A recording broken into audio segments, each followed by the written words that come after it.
Sarah Sanders and others every single day. They're now inching towards some support of more. Let's listen.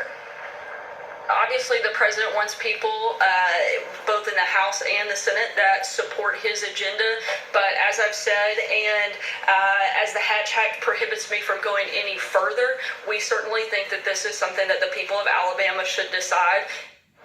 Yeah, so that had been the default answer of this White House, that essentially it's up to Alabama voters to decide. But it started with Kellyanne Conway here on the North Lawn of the White House yesterday. She was asked if Alabamans should support Roy Moore in this race. Her answer was that she bashed his Democratic opponent, Doug Jones, and offered what sounded very much like an endorsement of Roy Moore. So right now, this is the question for this White House and this president. Is the official position that it would rather see a man accused of assaulting teenage girls in office than a Democrat, George? Well, then they certainly seem to be getting towards that, as they say they want someone who supports the president's agenda in that seat. A lot of other news overnight as well, Cecilia. A setback for the president's sanctuary city policy, where he wanted to deny federal funding to sanctuary cities.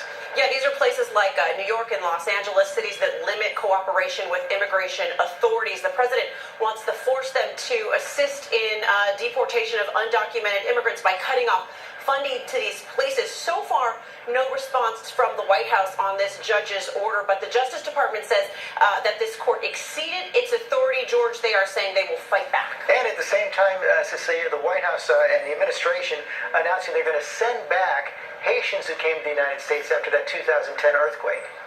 Yeah, Haitians here who have this protected status will be allowed to stay in the country until July 2019. This came after John Kelly, the now Chief of Staff, former Homeland Security Director, made a trip to the island earlier this year. He came back essentially saying that Haiti has made considerable progress in the wake of that earthquake there, and that this group can return home.